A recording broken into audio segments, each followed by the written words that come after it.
আসসালামু আলাইকুম প্রিয় শিক্ষার্থী বন্ধুরা, কেমন আছো? আশা করি ভালো আছো সবাই। গত পর্বে আমরা আলোচনা করেছিলাম ত্রিকোণমিতি চ্যাপ্টারের সমকোণ নিয়ে আমরা কিছুটা আলোচনা করেছিলাম। এরপর ত্রিকোণমিতির অনুপাত নিয়ে আলোচনা করেছিলাম। আজকে আমরা আলোচনা করব ত্রিকোণমিতির কিছু সূত্র আছে। সেই সূত্রগুলো নিয়ে আমরা আজকে আলোচনা করব। তোমরা দেখতে পাচ্ছ আমি গত পর্বে ত্রিকোণমিতির যে অনুপাতগুলা দেখিয়েছিলাম সেগুলো আমি আজকেও লিখে রেখেছি। আমরা একটু করে এগুলো একটু রিভাইজড করি। আহ, প্রথমত দেখো, আমি বলেছিলাম সাইন থিটা সমান কি লম্ব বাই অতিভুজ। এটা কেন সাইন থিটা সমান লম্ব বাই অতিভুজ এটা গত পর্বের ক্লাসে দেখলে তোমরা সেখানে বুঝতে পারবা। এরপর কস থিটার অনুপাত হচ্ছে কি ভূমি বাই অতিভুজ। তারপর ট্যান থিটার অনুপাত হচ্ছে কি লম্ব বাই ভূমি। এরপর এই পাশে যে তিনটা অনুপাত দেখতে পাচ্ছ তোমরা, কসেক থিটা হইল সাইন থিটার উল্টা বিপরীত। তাহলে কসেক থিটা মানে হচ্ছে কি, যেহেতু সাইন থিটা লম্ব বাই অতিভুজ তাহলে কসেক থিটা হবে অতিভুজ বাই লম্ব। তারপর কস থিটা সমান হচ্ছে কি ভূমি বাই অতিভুজ। কস থিটার বিপরীত হচ্ছে কি সেক থিটা। তাহলে সেক থিটার অনুপাত হবে কি অতিভুজ বাই ভূমি। তারপর ট্যান থিটার সূত্র, ট্যান থিটার অনুপাত হচ্ছে কি লম্ব বাই ভূমি। ট্যান থিটার বিপরীত হলো কে কট থিটা। তাহলে সরি, আমি এখানে টিটা লিখতে ভুলে গেছিলাম। তাহলে কট থিটা সমান, যেহেতু এটা ট্যান থিটা সমান লম্ব বাই ভূমি, তাহলে কট থিটা সমান ভূমি বাই লম্ব। এটুকুই। আচ্ছা, এবার গত ক্লাসে করা আরেকটা বিষয় নিয়ে আলোচনা করব, একটু রিভিশন দিয়ে নেওয়া ভালো। সাইন থিটার আরেকটা অনুপাত আমরা লিখতে পারি, এটা আমি পরে লিখতেছি। আচ্ছা, কসেক থিটা হচ্ছে কার বিপরীত? সাইন থিটার বিপরীত না? কসেক থিটা কসেক থিটা কার বিপরীত? সাইন থিটার বিপরীত। তো কসেক থিটা সমান আমরা কি লিখতে পারি না 1/sin θ? অবশ্যই লিখতে পারি। কেন?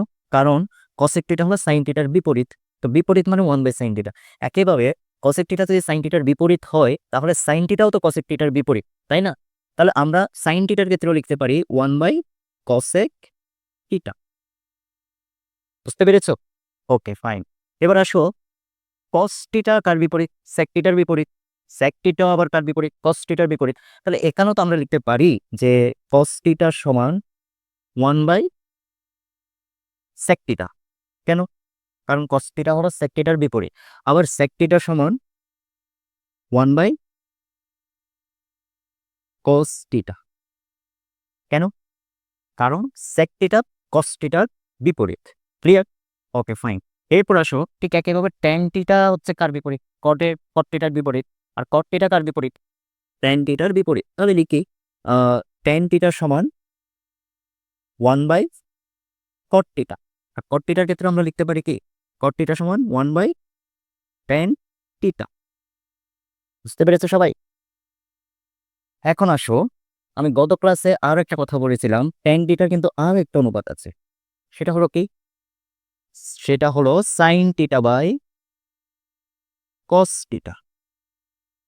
Sign theta by cos theta.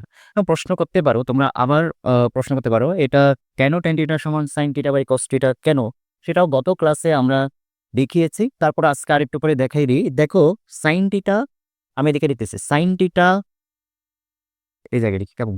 Sine theta by cos theta মানে কি? মানে হলো সাইন থিটা মানে কি? সাইন থিটা মানে কি? সাইন থিটা মানে হলো লম্ব বাই অতিভুজ। তাহলে লিখি লম্ব বাই অতিভুজ। সাইন থিটার জায়গায় আমরা সাইন থিটার যে অনুপাতটা আছে সে অনুপাতটা লিখলাম। এবার এই টানটা দিয়ে দিলাম। এবার কস থিটার মানে কি? কস থিটা মানে কি? ভূমি বাই অতিভুজ। তাহলে লিখি ভূমি বাই অতিভুজ।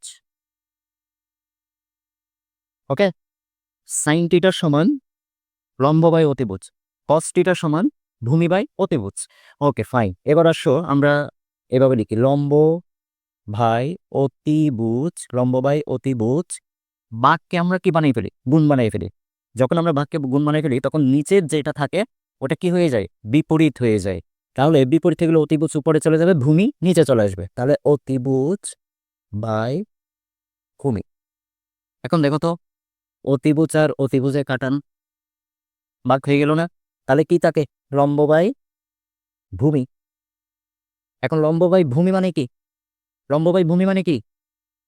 লম্ব বাই ভূমি মানে হলো ট্যান থিটা। বুঝছো কিভাবে ট্যান থিটা সমান sine theta by cos theta, এই যে এইভাবে। তো ট্যান থিটা সমান যদি সাইন বাই কস থিটা হয়, তার মানে তো কট থিটাও এটার বিপরীত একটা অনুপাত থাকবে।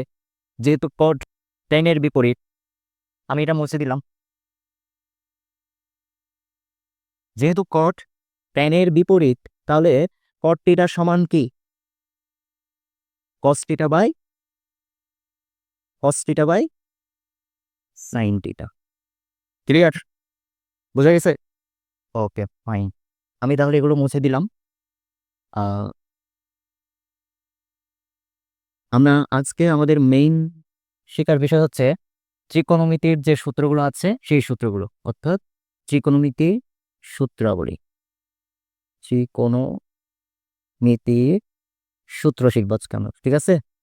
আচ্ছা, ওকে, ফাইন। ত্রিকোণমিতির সূত্র শেখার আগে একটা কথা বলি। পিথাগোরাসের উপপাদ্যের একটা সূত্র আছে, কেউ হয়তো এটার সাথে পরিচিত, আবার কেউ হয়তো পরিচিত নাও হতে পারো। সূত্রটা হলো কি? লম্ব সরি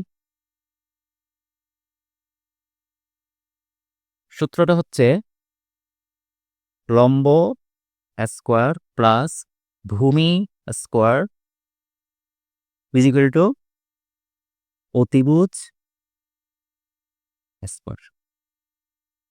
এটা হলো পিথাগোরাসের সূত্র, পিথাগোরাসের উপপাদ্যের সূত্র। লম্ব স্কোয়ার প্লাস ভূমি স্কোয়ার ইজ ইকুয়াল টু অতিভুজ স্কোয়ার। আচ্ছা, ফাইন। এটার সাথে এখানে কানেকশন কি? এটার সাথে এখানে কানেকশন হচ্ছে, আমরা যে ত্রিভুজগুলো নিয়ে কথা বলি, বিশেষ করে সমকোণী ত্রিভুজ নিয়ে আমরা এখানে আলোচনা করলাম না গত ক্লাসে? সমকোণী ত্রিভুজের সাথে এই উপপাদ্যের সম্পর্ক আছে। কিভাবে আছে? আমাদের একটা সমকোণী ত্রিভুজে, সাপোজ আমি এটা তো সমকোণী ত্রিভুজ, আমি এটাকে কোণ ধরলাম, নাম দিলাম এ বি সি, এটাকে ধরলাম টিটা। এটাকে যেহেতু আমি টিটা ধরেছি, এটা তো অতিভুজ, আমরা সবাই জানি, তাই না? টিটার একদম কাছে কে? এইটাই। টিটার কাছে যে থাকে তাকে আমরা বলি ভূমি, আর টিটার বিপরীতে যে আছে তাকে আমরা বলি লম্ব। তাহলে দেখো, একটা সমকোণী ত্রিভুজে লম্ব স্কোয়ারের সাথে ভূমি স্কোয়ার যোগ করলে তুমি পাওয়া অতিভুজ স্কোয়ার। একটা মানে অর্থাৎ কথা হচ্ছে শর্টকাটে যাবে, লম্বর সাথে ভূমি যেটা, ওই দুটা যোগ করলে তারপর তুমি কি পাবা? অতিভুজ পাবা। ওইখান থেকে এই সম্পর্কটা, লম্ব স্কোয়ার প্লাস ভূমি স্কোয়ার ইজ ইকুয়াল টু অতিভুজ স্কোয়ার। বোঝা গেছে? এই সূত্রটা মনে রাখবা, এই সূত্রটা সবসময় মনে রাখবা। তোমরা যখন ত্রিকোণমিতির অঙ্ক করবা তখন এই সূত্রটা অবশ্যই তোমাদের কাজে লাগবে। ওইখানে এই সূত্র নিয়ে তোমাদেরকে অঙ্ক করতে হবে। আচ্ছা, ফাইন। এখন আমরা চলো তাহলে ত্রিকোণমিতির সূত্রগুলো একটু শিখি, ওগুলো নিয়ে একটু আলোচনা করি। আচ্ছা দেখো, এখানে তো লম্ব স্কোয়ার প্লাস ভূমি স্কোয়ার ইজ ইকুয়াল টু অতিভুজ স্কোয়ার আছে, তাই না? আচ্ছা, এখন বিষয়টা হইল, আমার এদিকে কি আছে? অতিভুজ না? আচ্ছা, তাহলে আমি একটা কাজ করি, আমি এটা আবার লিখি কেমন? লম্ব স্কোয়ার প্লাস ভূমি স্কোয়ার ইজ ইকুয়াল টু অতিভুজ স্কোয়ার। আচ্ছা, তাইলে দেখো, আমি এখানে অতিভুজ আছে না, আমি কি করব? উভয় পক্ষকে অতিভুজ দিয়ে ভাগ দিব। উভয় পক্ষকে, লম্বকেও সেম ভাবে সবগুলাকে লম্ব বাই অতিভুজ স্কোয়ার প্লাস ভূমি, কাকে দিয়ে বাদ দিব? অতিভুজ দিয়ে, অতিভুজ স্কোয়ার ইজ ইকুয়াল টু অতিভুজকেও অতিভুজ দিয়ে ভাগ দিব, অতিভুজ ভাই অতিভুজ স্কোয়ার। ওকে, ফাইন। এখন দেখো, লম্ব বাই অতিভুজ কার অনুপাত? লম্ব বাই অতিভুজ কার অনুপাত? সাইন থিটার অনুপাত। তাহলে লম্ব বাই অতিভুজ আমি সাইন লিখতে পারি না? পারি তো, অবশ্যই পারি। এখানে যেহেতু একটা স্কোয়ার আছে, স্কোয়ারটা দিব, তারপর আমি কি দিব? টিটা দিব। গেল। তারপর হলো প্লাস ভূমি বাই অতিভুজ। ভূমি বাই অতিভুজ কার অনুপাত? ভূমি বাই অতিভুজ কস থিটার অনুপাত।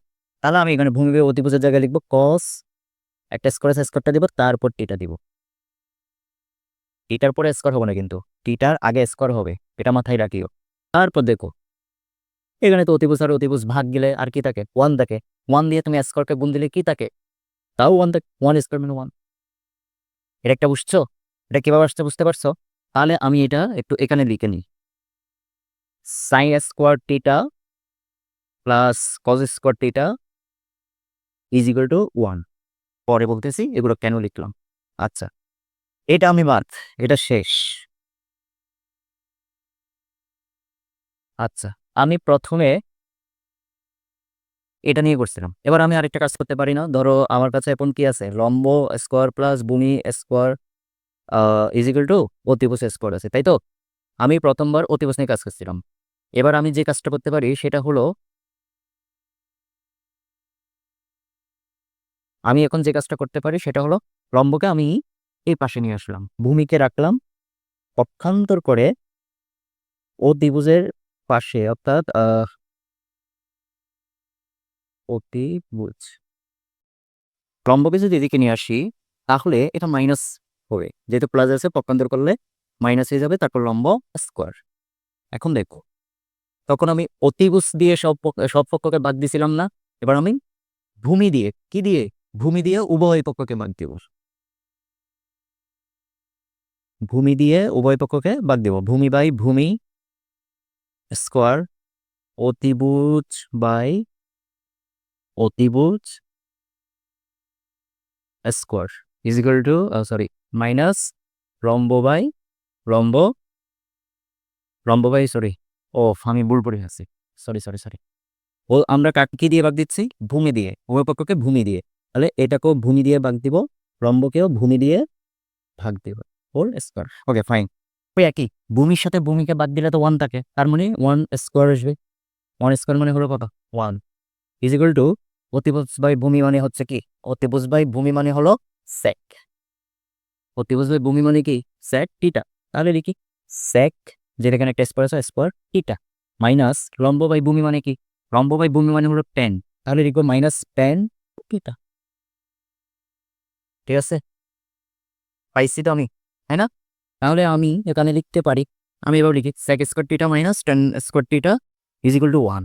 আমি 1টা লাস্টে লিখতেছি, sec square theta minus 10 square theta is equal to 1। Okay, এবার আসো আরও একটা। আমরা তো অতিভুজ দিয়ে করলাম, ভূমি দিয়েও করলাম, এবার বাকি আছে কি? লম্ব। এবার আমি লম্বকে এই পাশে রেখে দিলাম, জাস্ট ভূমিকে পক্ষান্তর করে এদিকে নিয়ে আসবো, অতিভুজ স্কোয়ার মাইনাস ভূমি স্কোয়ার।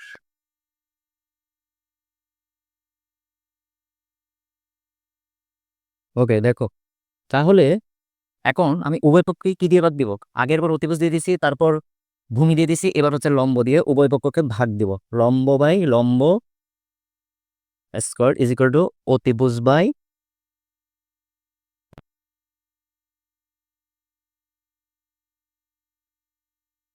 লম্ব স্কোয়ার,